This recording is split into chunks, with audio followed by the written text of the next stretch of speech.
This is the final remnant of the Fort Dodge, Des Moines, and Southern Railroad. It was once Iowa's longest electrified interurban line, running from Fort Dodge to Des Moines.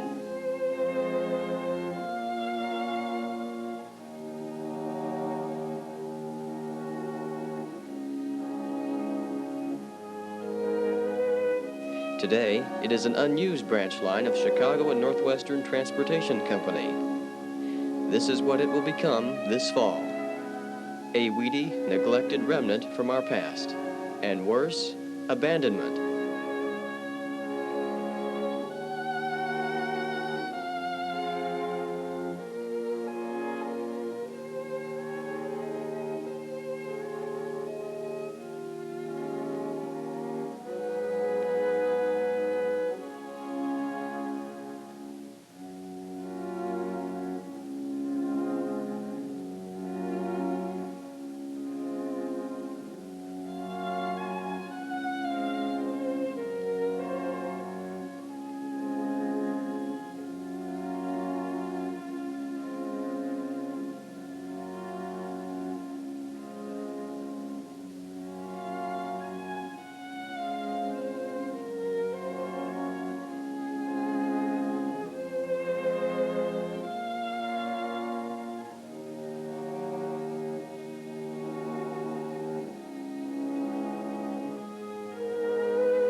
Its existence is doomed due to economic hard times. These tracks will be ripped up and abandoned. They will disappear forever.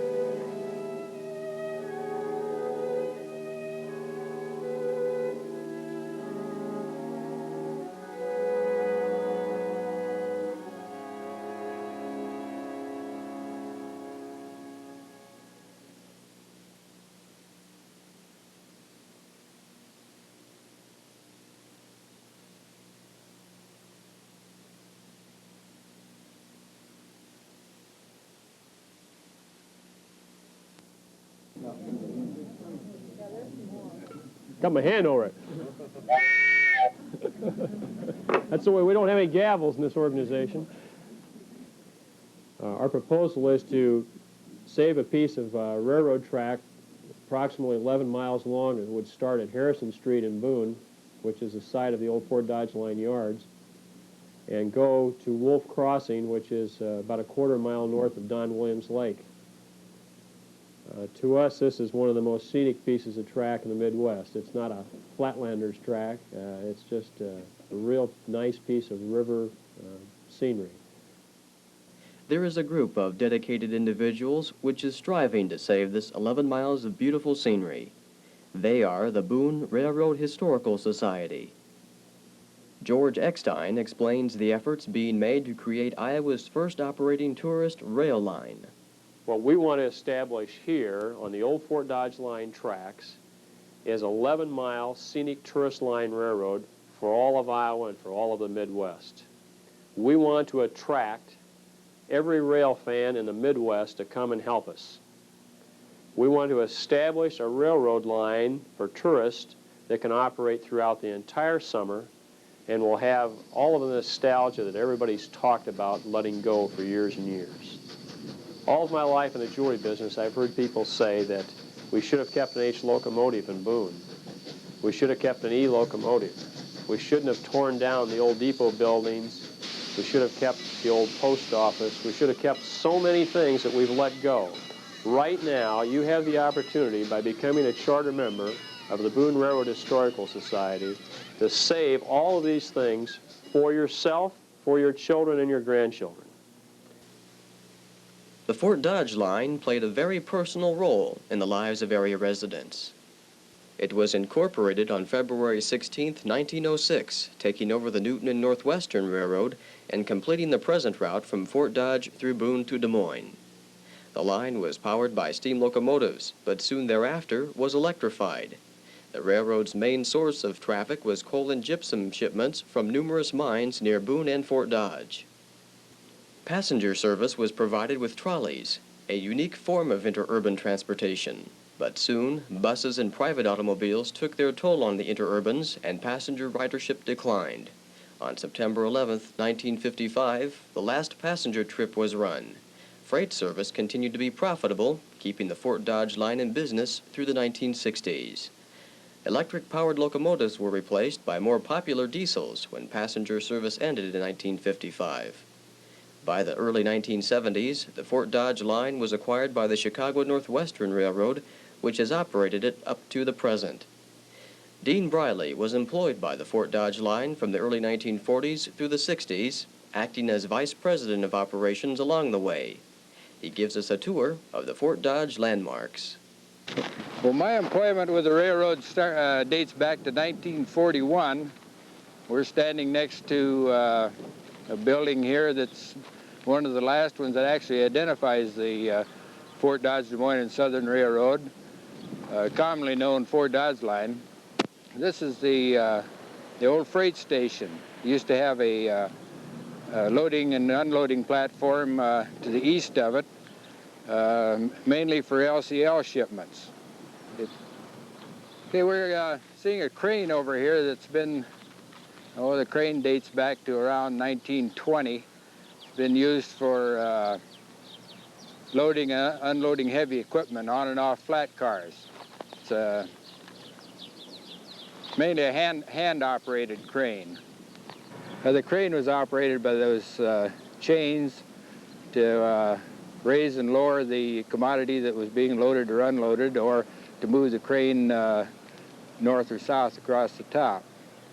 It seemed like when you're pulling the chains, of course I didn't pull, my Watson pulled. It'd take forever to get the job done. If I remember correctly, the capacity of the crane is about 10 ton. Further west up the track, the open space was where the depot was. At one time there was one passenger car going each way every hour on the hour from that spot. The most scenic portion of the Fort Dodge line is an 11-mile segment running north from Boone through Fraser to Wolf Junction.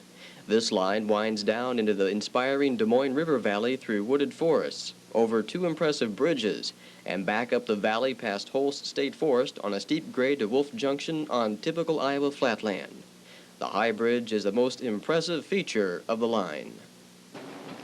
We're approaching the high bridge. The one that I mentioned is 156 feet high and 800 feet long. Beautiful scenery up and down the valley here.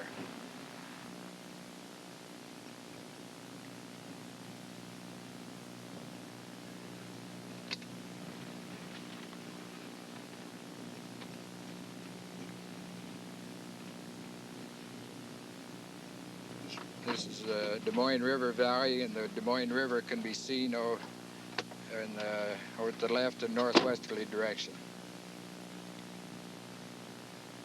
There have been times when a car would jump the track, either before or on the bridge, and the car would get clear across the bridge before they knew it was off the track. This bridge was built in 1907. Originally it was a wooden structure. They were having problems with it, and then they built the steel structure, which is now standing.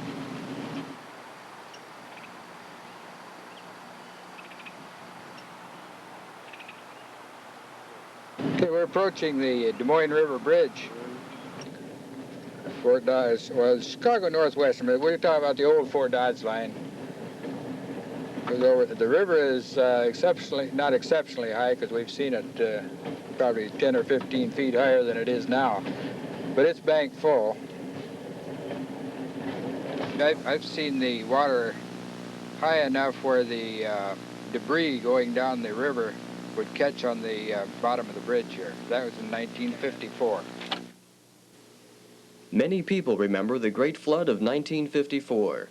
The Des Moines River overflowed its banks and put the power plant out of operation for several months. The power plant, besides serving the railroad with electricity, served all the towns between Des Moines and Fort Dodge, which would include Ankeny, Kelly, then in Elkhart, other small towns there, and the farm areas that near the track. Power plant was over to the left, and the road that you see to the left, the river's just beyond that. At the northern end of the 11 miles is the station of Niles with a passing track.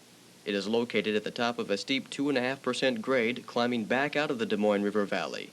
The grade can easily be seen descending down into the valley.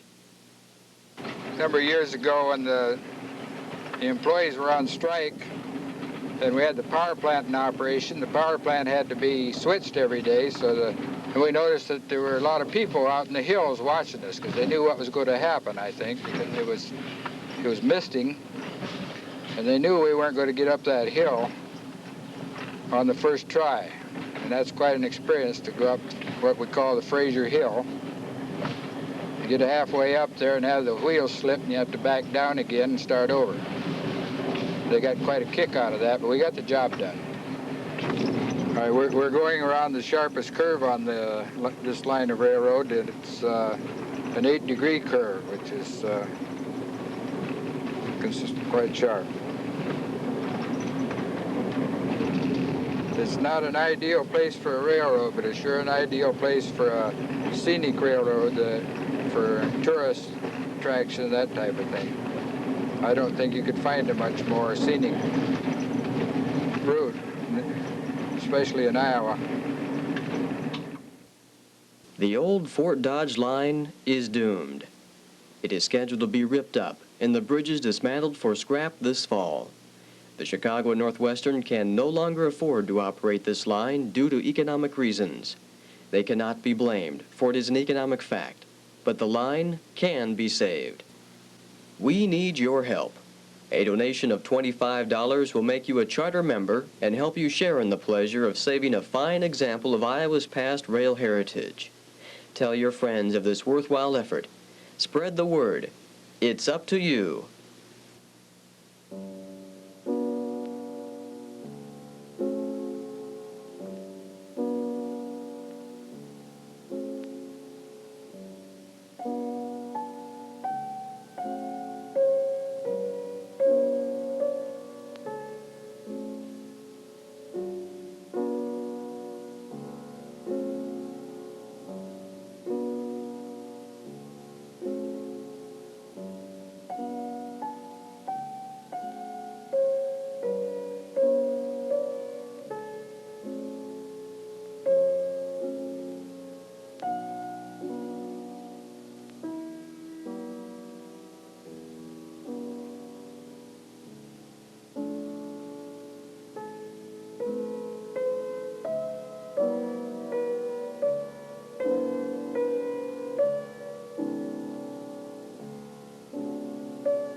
This is the final remnant of the Fort Dodge, Des Moines, and Southern Railroad. It was once Iowa's longest electrified interurban line, running from Fort Dodge to Des Moines.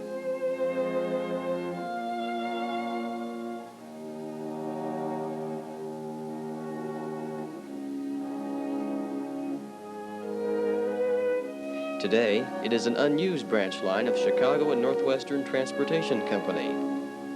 This is what it will become this fall. A weedy, neglected remnant from our past. And worse, abandonment.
Its existence is doomed due to economic hard times. These tracks will be ripped up and abandoned. They will disappear forever.